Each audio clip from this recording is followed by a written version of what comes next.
Hello, everyone, and welcome back to Monsters of the Past. As always, I'm your host, Mr. G.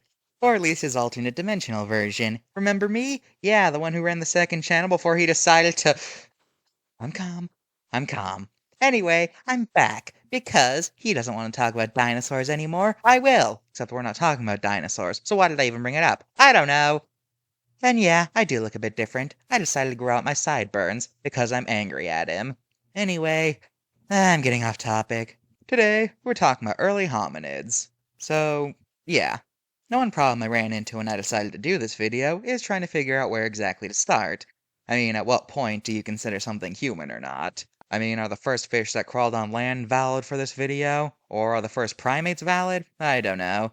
But eventually I decided that to start off, we're going to start with the safe choice of a human ancestor Australopithecus.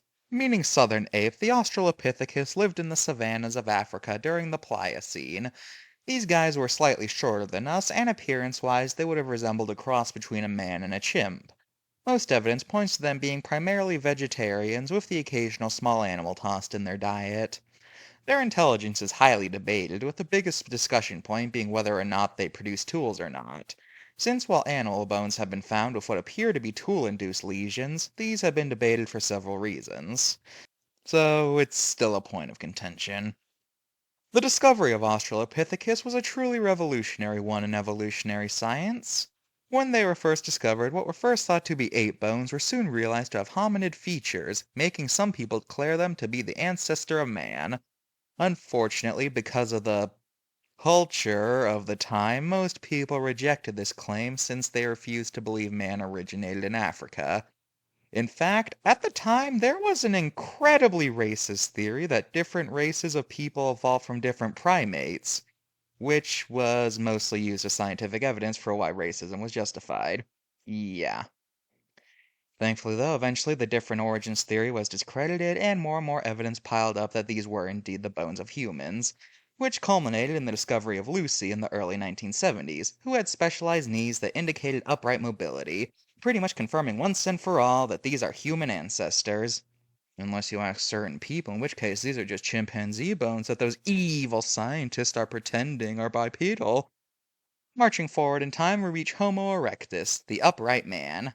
I don't get why it has that name, since they weren't the first humans to be bipedal, but whatever. These guys were definitely more evolved than the Australos, having a lot more traits found in modern humans, like longer legs and shorter arms, befitting a creatures losing their arboreal habitat. Homo erectus was also the earliest known hominid to have left Africa, since their bones have also been found in Asia.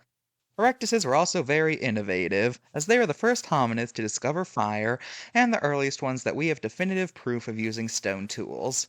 The discovery of Homo erectus was an interesting one, as it was used as proof of a now outdated theory I mentioned in my lemur video, that there was a lost continent where lemurs evolved in before moving to Madagascar. Believe it or not, humans are also thought to have originated there, with it being a pretty popular theory that humans originated in Asia, since most paleontologists thought it made the most geological sense, since it was right next to both Europe and America, and the Erectus seemed to prove this theory. However, eventually Lemuria got discredited since there was no evidence for it, and as mentioned earlier, hominids from Africa were discovered, proving Africa truly was the birthplace of man. And finally, two of the most famous hominid fossils, China's Peking Man and Indonesia's Java Man, were erectus specimens. This brings us nicely to the most famous early hominid, Homo neanderthalis, aka what most people think of when they hear the word caveman. Homo neanderthals are easily the most human of all the non-Homo sapiens. In fact, some scientists say that if they were still alive, we wouldn't even know it, since the differences are mostly pretty minor. They were slightly shorter and a bit stockier, but other than that, one could be working at a cashier at a local gas stop and no one would really realize it. Neanderthals lived throughout Europe and Asia during the last ice age, and since the massive frost killed most of the plants during the winter, Neanderthals had a more carnivorous lean to their diet, although they were still omnivores like we are.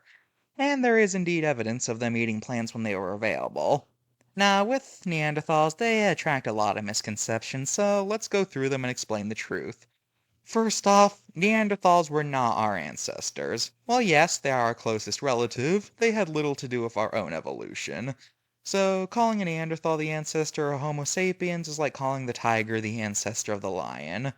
Number two, Neanderthals were not hunchbacked. This misconception spread up due to the fact that one of the first Neanderthal bodies had its spine bent forward, which led scientists to assume they were hunchbacked and walked with their knuckles close to the ground. However, later research revealed that this was a specimen with a bone disorder, and pretty much all future Neanderthal skeletons were pretty straight.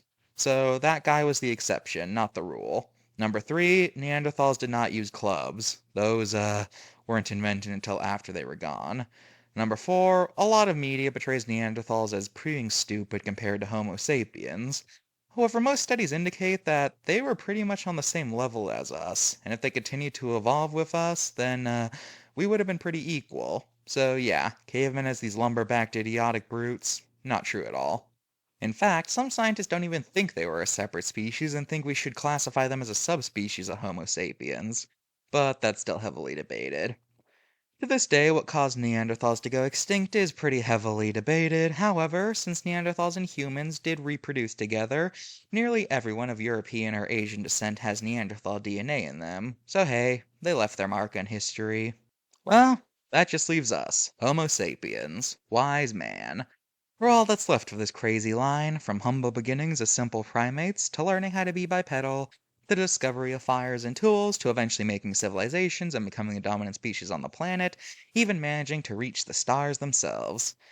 Time will tell what life has to offer after we're gone, assuming whatever kills us doesn't take everything else as well, but hey, life marches on, and no species is invincible.